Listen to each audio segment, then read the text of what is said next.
Buenos días con todos los presentes, siendo las 8 y aproximadamente las 8:40 del día, se declara abierta la presente audiencia constitucional simulada correspondiente al expediente número 02-109-2024-PHC relacionado con la demanda de habeas corpus interpuesta por la abogada Juliana Los Ábalos a favor de la señora Keiko Sofía Fujimori Gucci. Se deja constancia de la participación de los abogados Sarita y Carlos en representación de la parte demandante, así como de los abogados José y Alexis en representación de la parte demandada correspondiente al Ministerio Público.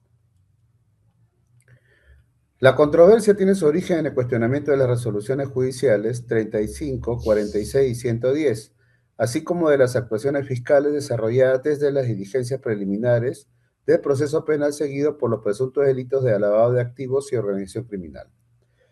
La parte demandante sostiene que la imputación vulneró el principio de legalidad penal porque se habría aplicado retroactivamente la modalidad denominada receptación patrimonial a hechos relacionados con las campañas electorales de 2011 y 2016. Asimismo, afirma que el proceso se prolongó excesivamente y que el Ministerio Público incumplió su deber de objetividad.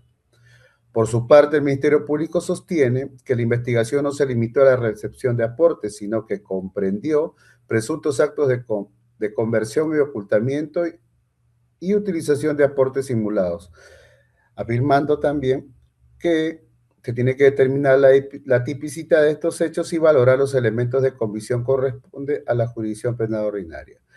En consecuencia, el problema jurídico que será objeto del debate consiste en determinar si el Tribunal Constitucional podría anular las imputaciones y acciones fiscales por vulneración del principio de legalidad penal o si, por el contrario, dicha decisión implicó sustituir indebidamente al Ministerio Público y al juez penal. También se analizará si la duración aproximada de 10 años de proceso vulneró el derecho a ser juzgado dentro de un plazo razonable y cuál debería ser la medida constitucional adecuada. La audiencia se desarrollará de la siguiente manera. Primero intervendrán los abogados de la parte demandante, luego los representantes del Ministerio Público y posteriormente se realizará la réplica y la dúplica. Finalmente, este juzgado emitirá la decisión correspondiente. Se concede el uso de la palabra a la abogada Sarita, representante de la parte demandante. Muchas gracias, señor juez. Comparezco en representación de la parte demandante para solicitar que se declare fundada la demanda de habeas corpus debido a que la imputación formulada contra la beneficiaria vulneró el principio de legalidad penal. El artículo 2, inciso 24, literal 2 de la Constitución Política del Perú establece que nadie puede ser procesado ni condenado por un acto que, al momento de realizarse, no estuviera previamente calificado por la ley, de manera expresa e inequívoca, como infracción punible. Este principio comprende cuatro garantías fundamentales: la existencia de una ley escrita, previa, cierta y estricta. En especial, la exigencia del ex previa impide que una norma penal posterior sea aplicada retroactivamente en perjuicio de una persona. El presente caso, los hechos atribuidos se relacionan con la recepción de aportes para las campañas electorales de los años 2011 y 2016. Sin embargo, la modalidad de lavado de activos denominado receptación patrimonial fue incorporada expresamente al ordenamiento jurídico mediante el decreto legislativo 1249, vigente desde el 26 de noviembre de 2016. Por tanto, aplicar esta modalidad a hechos anteriores vulnera directamente la prohibición de retroactividad penal desfavorable. El Ministerio Público pretende superar este problema sosteniendo que no se trató de una simple recepción de dinero, sino de actos de conversión. No obstante, la denominación formal empleada por la Fiscalía no puede modificar artificialmente el contenido real de la conducta imputada. Si el hecho central consiste en haber recibido aportes presuntamente ilícitos, no resulta constitucionalmente válido denominarlo conversión únicamente para utilizar una norma anterior. La Fiscalía debe respetar la descripción precisa de los hechos y la estructura del tipo penal aplicable. El principio de tipicidad exige que exista una correspondencia clara entre la conducta atribuida y el supuesto previsto en la norma. No pueden completarse los hechos faltantes mediante analogías, extensiones o interpretaciones perjudiciales para la persona investigada. El artículo 9 de la Convención Americana sobre Derechos Humanos también prohíbe condenar por hechos que no fueran delictivos al momento de realizarse. Esta garantía no se limita a impedir una futura condena, sino que también protege a la persona frente a un procedimiento sustentado en una norma posterior. Respecto del delito de organización criminal, la acusación tampoco podía reducirse la finalidad de la organización a participar y ganar elecciones. La participación política y la búsqueda legítima del poder mediante elecciones se encuentran protegidas constitucionalmente. No obstante, nos sostenemos que un partido político sea inmume a la investigación penal. Sostenemos que la Fiscalía debe describir de manera concreta la finalidad delictiva, la estructura criminal, la distribución de funciones y los delitos de sus integrantes habrían acordado cometer. No basta calificar como criminal una organización dedicada formalmente a una finalidad política lícita. Por estas razones, señor juez, las resoluciones 35 y 46, que rechazamos las excepciones de naturaleza de acción, validaron una imputación incompatible con la legalidad penal. La intervención del Tribunal Constitucional no significa declarar la inocencia de la beneficiaria.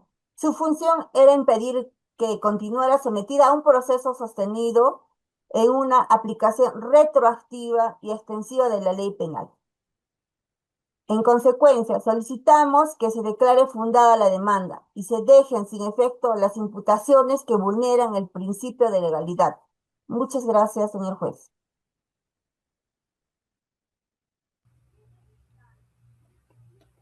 Bueno, ahora es la intervención del segundo abogado demandante. Gracias, señor juez. Complementando los argumentos expuestos por mi colega, sostengo que el proceso también vulneró el deber de objetividad del Ministerio Público, el debido proceso, la seguridad jurídica, la presunción de inocencia y el derecho a plazo razonable. El Ministerio Público no es únicamente un órgano acusador, señor juez. Conforme al artículo 159 de la Constitución y a los principios del proceso penal, tiene el deber de investigar tanto los elementos que incriminan como aquellos que favorecen a la persona investigada. La objetividad exige que el fiscal no fuerce los hechos para hacerlos coincidir con una determinada figura penal. Tampoco puede mantener indefinidamente una acusación defectuosa con la finalidad de obtener una condena a cualquier costo, como mi defendida Keiko Sofía Fujimori. En este caso, la acusación fue objeto de reiteradas devoluciones, observaciones y subsanaciones. Esta situación evidencia que la imputación no fue formulada desde el inicio de manera clara, coherente e individualizada. Una acusación fiscal debe permitir que cada investigado conozca qué conducta concreta se le atribuye, cuándo la realizó, qué participación tuvo y cuál es la norma penal aplicable. Sin embargo, esa precisión, el derecho de defensa, se convierte en una garantía meramente formal. También se vulneró la seguridad jurídica. La beneficiaria permaneció aproximadamente 10 años, se sometió a la investigación sin una decisión definitiva, como la viabilidad de los cargos. El proceso regresó nuevamente a la etapa intermedia y la acusación continuó siendo modificada. El derecho al plazo razonable se encuentra reconocido en el artículo 8.1 de la Convención Americana sobre Derechos Humanos. Para determinar su vulneración, deben analizar la complejidad del caso, la actuación de la persona investigada, la conducta de las autoridades y la afectación producida de su situación jurídica. Aunque este presente caso cierta complejidad, señor juez, esta circunstancia no justifica una investigación indefinida.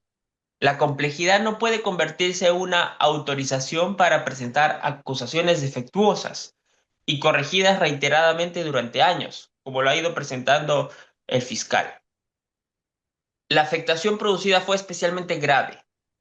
La beneficiaria fue privada de libertad en 3 oportunidades, inicialmente durante 8 días, posteriormente durante 13 meses y finalmente durante 3 meses y 13 días. Además, estuvo sometida durante varios años a comparecencias restringidas y reglas de conducta. La presunción de inocencia, señor juez, no solo impide considerar culpable a una persona sin sentencia firme, también prohíbe mantenerla en un estado permanente de sospecha, mediante una investigación que no llega a una conclusión. La duración excesiva del proceso generó consecuencias personales, familiares, políticas y jurídicas a mi defendida. Una persona no puede permanecer indefinidamente expuesta a pedidos de prisión, acusaciones variables y amenazas de penas severas sin que el Estado defina su situación. Por ello, la intervención constitucional estaba plenamente justificada. La autonomía del Ministerio Público no justifica ausencia de límites. Toda autoridad, señor juez, está sometida a la Constitución y debe respetar la legalidad, la objetividad y el debido proceso. Solicitamos que se declare fundada la demanda, se reconozca la vulneración del plazo razonable y se disponga las medidas necesarias para restablecer los derechos afectados. Gracias, señor juez. Bien, ahora como intervención de la parte demandada, el Ministerio Público se va a hacer cargo a través del abogado José. Buenos días. Con el permiso del señor juez, solicitamos que la demanda sea improcedente respecto del cuestionamiento de las resoluciones 35 y 46 y de las actuaciones fiscales. Si bien los artículos 158 y 159 de la Constitución corresponden la autonomía del Ministerio Público y le atribuyen la conducción de la investigación del delito y el ejercicio de la acción penal, esta autonomía no es absoluta, pero implica que la definición inicial de la hipótesis delictiva, la obtención de los elementos de convicción y la formulación de las acusaciones corresponden al fiscal bajo el control del juez penal. La parte demandante presenta la imputación como si se hubiera limitado a recibir aportes. Sin embargo, la tesis del fiscal comprendió presuntos actos de conversión y ocultamiento de activos, mediante aportes simulados, fraccionamiento de cantidades y utilización de mecanismos dirigidos a la incorporar dinero al financiamiento electoral. La modalidad de conversión que se encontraba regulada en la Ley 27765 y posteriormente en el Decreto Legislativo 1106, por tanto, no puede sostenerse de manera categórica que toda la imputación se basa en una figura creada recién en noviembre del 2016. Determinar si los hechos constituyeron una simple recepción o verdaderos actos de conversión exige examinar las operaciones realizadas, las procedencias del dinero, la identidad de los aportantes, las instrucciones impartidas y el conocimiento de las personas involucradas. Todo ello requiere valoración probatoria. Esta función corresponde a la jurisdicción penal y no al Tribunal Constitucional. La investigación reunió numerosos documentos, testimonios, informes periciales e información bancaria, levantamientos de comunicaciones, incautaciones y actos de cooperación internacional. En el caso específico de la beneficiaria, se mencionaron más de 100 elementos documentales. Esta cantidad de pruebas no acredita culpabilidad, pero demuestra que no estamos ante una imputación imaginaria o carente de todo sustento. Existe una controversia fáctica y jurídica que debe resolverse mediante la contradicción, control de acusación y de corresponder juicio oral. Además, el sistema estableció mecanismos de control. La defensa interpuso excepciones de naturaleza de acción. Existió control judicial de la acusación y el juez penal podía disponerse del sobreseimiento si considera que los hechos no constituían un delito. No existe arbitrariedad manifiesta cuando una determinada calificación jurídica admite diferentes interpretaciones razonables. La discrepancia entre la receptación y la conversión no autoriza al juez constitucional a escoger una de ellas y cerrar definitivamente el proceso. La nulidad de todas las actuaciones fiscales también resulta desproporcionada. Una investigación completa puede presentar deficiencias corregibles sin que ello implique eliminar íntegramente los actos válidamente realizados. La autonomía del Ministerio Público debe ejercerse respetando los derechos fundamentales, pero también debe protegerse frente a las decisiones constitucionales que suscitados sus competencias. Por estas razones, solicitamos que se mantenga la investigación y que la tipicidad y suficiencia de la acusación sean evaluadas por el juez penal competente. Muchas gracias.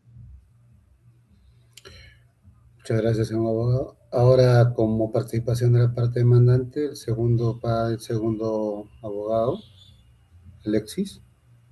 Muchas gracias, señor juez. La controversia también exige definir claramente los límites del proceso del habeas corpus. El artículo 200, inciso 1 de la Constitución establece que el habeas corpus protege la libertad personal y los derechos conexos. Sin embargo, no convierte al Tribunal Constitucional en una sala penal adicional. Al momento de resolverse el caso, la beneficiaria se encontraba bajo comparecencia simple.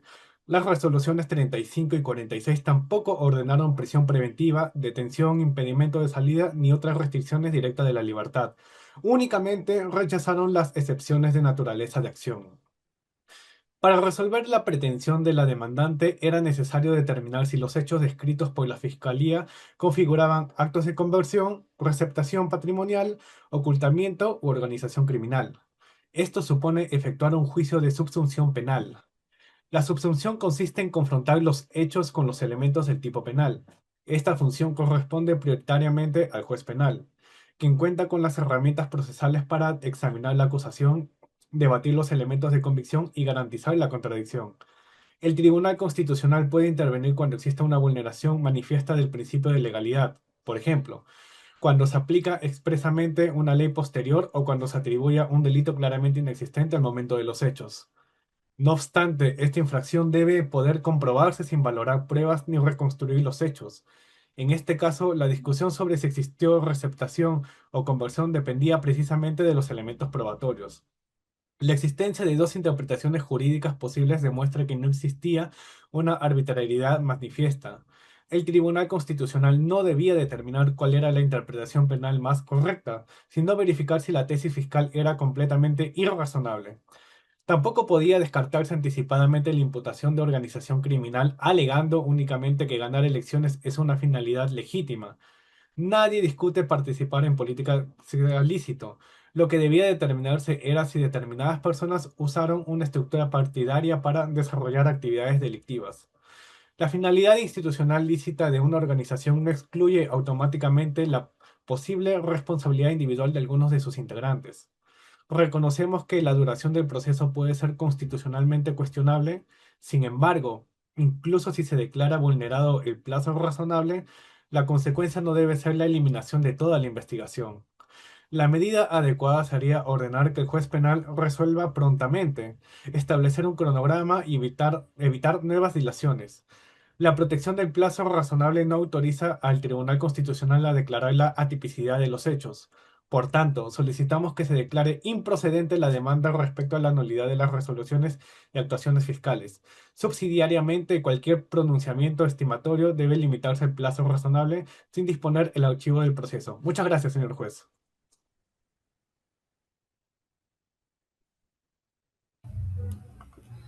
Muchas gracias, señor abogado. Ahora se concluye el informe de ambos participantes. Se pasa pues a lo que es la réplica, es la parte demandante y la parte demandada. Entonces, la abogada de la parte demandante, la abogada Sarita. Señor juez, el representante del Ministerio Público ha invocado su autonomía constitucional. Sin embargo, autonomía no significa inmunidad frente al control de constitucionalidad. El artículo 159 de la Constitución reconoce las funciones fiscales, pero dichas funciones deben ejercerse respetando los derechos fundamentales y el principio de legalidad. La Fiscalía sostiene que existieron actos de conversión. No obstante, no basta cambiar el nombre jurídico de una conducta para superar la prohibición de retroactividad. Debe describir correctamente qué acto transformó, convirtió o transfirió los activos. Si la conducta atribuida consiste principalmente en recibir dinero para una campaña, La Fiscalía no puede denominar la conversión sin explicar qué modificación patrimonial se produjo, quién la ejecutó y cómo se incorporó el dinero al sistema económico. La cantidad de documentos, mejor dicho, si, la cantidad de documentos tampoco soluciona un problema de tipicidad. 1000 documentos no convierten un delito, una conducta que no estaba penalmente previsto. La prueba acredita hechos, no puede crear tipos penales. Además, los mecanismos internos mencionados por la parte demandada no brindaron una tutela efectiva. Las excepciones fueron rechazadas y la acusación continuó siendo corregida reiteradamente durante años. La intervención constitucional fue necesaria precisamente porque los controles ordinarios no impidieron que la beneficiaria permaneciera sometida a una imputación cuestionada y a un proceso excesivamente prolongado.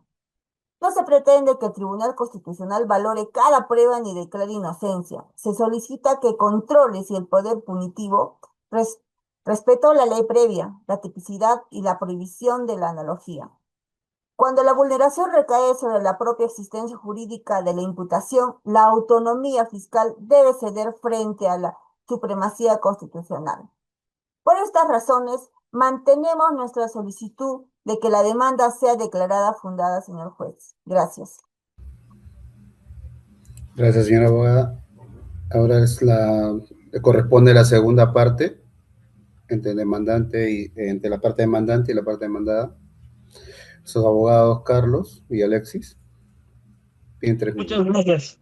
Muchas gracias, señor juez. Por intermedio suyo, voy a responder al abogado Alexis, al fiscal Alexis. Ok. Señor juez, la parte demandada afirma que no existe afectación a la libertad porque la beneficiaria estaba bajo comparecencia simple al momento de emitirse la sentencia. Eso es incorrecto, señor juez. Este argumento desconoce la realidad completa del proceso. La comparecencia simple no elimina las anteriores privaciones de libertad ni los años durante los cuales la beneficiaria estuvo sometida a restricciones. Además, existía una nueva acusación que solicitaba una pena privativa de libertad sumamente elevada. Por lo tanto, la amenaza no era hipotética ni remota, era real. El habeas corpus restringido protege frente a perturbaciones de la libertad y también frente a investigaciones que mantienen a una persona en un estado permanentemente de sospecha. La duración del proceso debe evaluarse desde el primer acto de investigación, señor juez, y no únicamente desde la acusación más reciente. Las nulidades y devoluciones no permiten que el Estado reinicie indefinidamente el cómputo del plazo.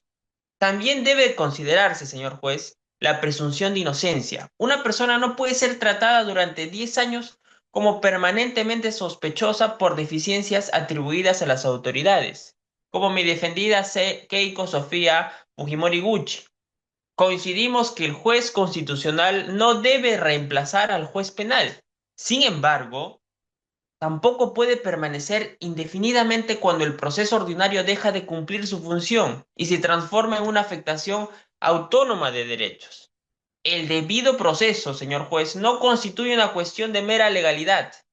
La motivación, la imputación necesaria, el plazo razonable y la libertad personal son garantías constitucionales. ¿De qué estamos hablando? Parece más esto una decisión política. En consecuencia, señor juez, la intervención del Tribunal Constitucional se encuentra justificada, tanto por la vulneración de la legalidad penal como la prolongación indebida del proceso. Gracias. Gracias, señor abogado. Hemos escuchado la parte demandante. Ahora vamos a escuchar a la parte del ministerio, por parte del Ministerio Público, al abogado José.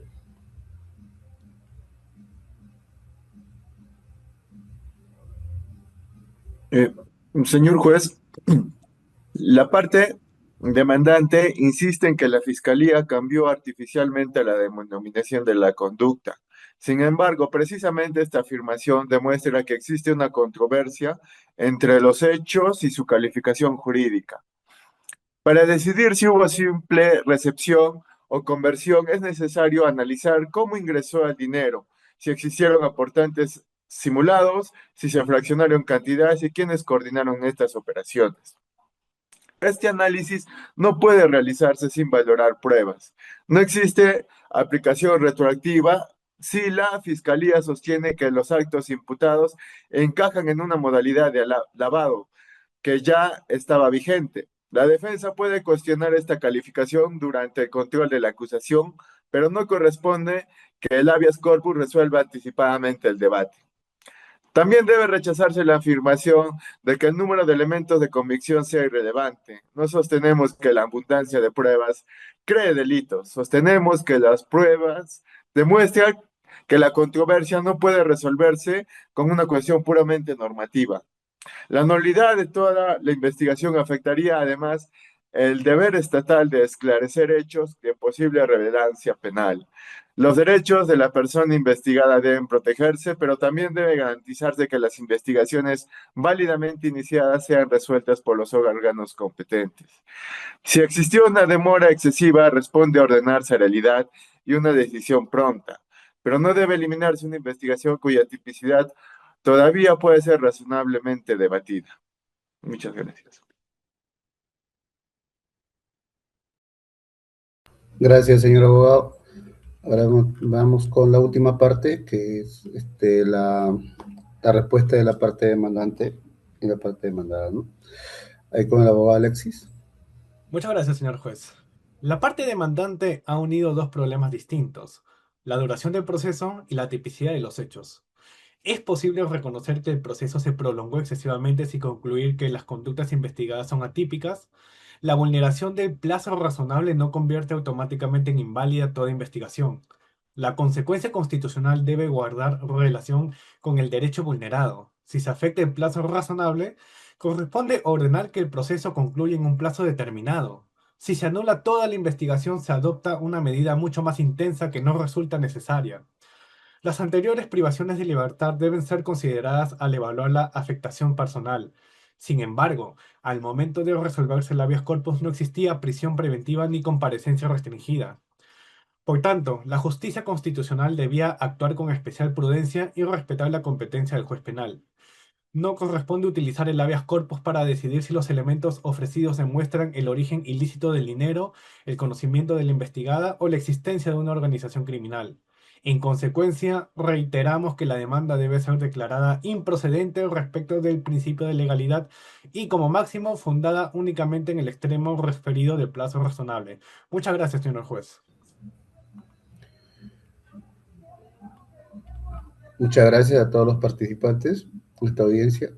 Habiéndose escuchado ya los argumentos de las partes, este juzgado va a proceder a emitir la decisión correspondiente. Como primer punto, vamos a delimitar lo que es la controversia, en donde la demanda plantea 4 pretensiones principales. Primero, la nulidad de la resolución 35, que rechazó la excepción de naturaleza de acción respecto del delito de lavado de activos. Segundo, la nulidad de la resolución 46, referida al delito de organización criminal. Tercero, la nulidad de resolución 110, mediante la cual se dictó el auto de enjuiciamiento. Cuarto, la nulidad de las actuaciones fiscales desarrolladas desde las diligencias preliminares. La parte demandante sostiene que estas actuaciones vulneraron la libertad personal, la legalidad penal, la debida motivación, la presunción de inocencia y el plazo razonable. La parte demandada sostiene que la subsunción de los hechos y la valoración de los elementos de convicción corresponden al juez penal y que la justicia constitucional no puede actuar como una instancia penal adicional. Punto número 2, la resolución sobre la resolución 110. Respecto a la resolución 110, se verifica que ésta ya se había anulado dentro del proceso penal. En consecuencia, ha operado la sustracción de la materia porque el acto cuestionado dejó de producir efectos antes de emitirse la presente decisión. Este extremo de la demanda debe declararse improcedente. En el punto número 3, sobre el principio de legalidad penal, el artículo 2 del inciso 24 literal D de la Constitución Política del Perú reconoce que nadie puede ser procesado ni condenado por una conducta que no estuviera previamente definida como delito. El artículo 9 de la Convención Americana sobre Derechos Humanos también prohíbe la aplicación retroactiva de la ley penal desfavorable. Este juzgado reconoce que el Tribunal Constitucional puede controlar una imputación penal cuando se advierta una aplicación retroactiva, analógica o manifiestamente arbitraria de la ley. Sin embargo, dicha intervención es excepcional. La vulneración debe poder comprobarse sin valorar pruebas ni reconstruir hechos controvertidos. En el presente caso, la parte demandante sostiene que se aplicó retroactivamente la modalidad de receptación patrimonial incorporada en noviembre de 2016. No obstante, el Ministerio Público sostiene que los hechos fueron imputados como actos de conversión y ocultamiento mediante aportantes simulados, modalidad que ya estaba regulada en la ley número 27765 y el decreto legislativo número 1106. Ahora, determinar si las conductas constituyeron una mera recepción o verdaderos actos de conversión exige examinar la estructura de las operaciones, el destino del dinero, la identidad de los aportantes y el conocimiento de las personas investigadas. Este análisis supone valorar hechos y elementos de convicción, por tanto corresponde prioritariamente al juez penal. La existencia de una discusión jurídicamente razonable impide concluir que la infracción del principio de legalidad sea manifiesta y puede resolverse definitivamente mediante un habeas corpus. Respecto de la organización criminal, es correcto afirmar que participar y ganar elecciones constituye una finalidad constitucionalmente legítima. Sin embargo, de ello no se desprende que una estructura partidaria nunca puede ser utilizada por determinados integrantes para cometer delitos. Determinar la existencia de permanencia, coordinación, distribución de funciones y finalidad delictiva también requiere valoración probatoria. En consecuencia, la demanda debe declararse improcedente respecto de la nulidad de las resoluciones 35 y 46 de las actuaciones fiscales. Esta decisión no significa afirmar que la beneficiaria sea culpable ni que la acusación fiscal se encuentre probada. Significa únicamente que dichas cuestiones deben resolverse en la jurisdicción penal respetando el derecho de defensa y la presunción de inocencia. Cuando se habla de plazo razonable en su cuarto punto, la conclusión es distinta respecto al derecho a ser juzgado dentro de un plazo razonable. El artículo 8.1 de la Convención Americana establece que toda persona tiene derecho a ser oída dentro de un plazo razonable. Para evaluar su vulneración deben considerarse la complejidad del asunto, la conducta de la persona investigada, la actuación de las autoridades y la afectación producida en su situación jurídica. El proceso se prolongó aproximadamente 10 años y regresó nuevamente a la etapa intermedia. La acusación fue objeto de reiteradas observaciones, devoluciones y subsanaciones. Aunque el caso es complejo, dicha complejidad no justifica que después de tantos años todavía no exista una decisión definitiva sobre la viabilidad de la acusación. La beneficiaria fue privada de libertad en 3 oportunidades y permaneció durante años sometida a reglas de conducta. Estas circunstancias intensificaron la afectación producida por la demora. Asimismo, el plazo debe computarse desde el primer acto procesal y no reiniciarse cada vez que una acusación sea anulada o modificada. Por tanto, este juzgado considera acreditada la vulneración del derecho a ser juzgada dentro de un plazo razonable. Punto número 5, la proporcionalidad de la medida. La vulneración del plazo razonable no autoriza a anular automáticamente toda la investigación. La medida constitucional debe guardar relación con el derecho afectado frente a una demora excesiva. Corresponde ordenar la pronta conclusión de la etapa procesal, exigir una imputación clara y evitar nuevas dilaciones. Eliminar toda investigación sería una medida desproporcionada que sustituiría las competencias del Ministerio Público y del Poder Judicial. Por estos fundamentos, administrando justicia constitucional, este juzgado resuelve. Primero, declarar improcedente la demanda respecto a la resolución 110 por haber operado la sustracción de la materia. Segundo, declarar improcedente la demanda respecto de la nulidad de las resoluciones 3546 y de las actuaciones fiscales debido a la determinación de la tipicidad y suficiencia de la imputación que requiere valoración de hechos y elementos de convicción correspondiente a la jurisdicción penal. Tercero, declarar fundada en parte la demanda únicamente por haberse vulnerado el derecho de las beneficiarias a ser juzgadas dentro de un plazo razonable.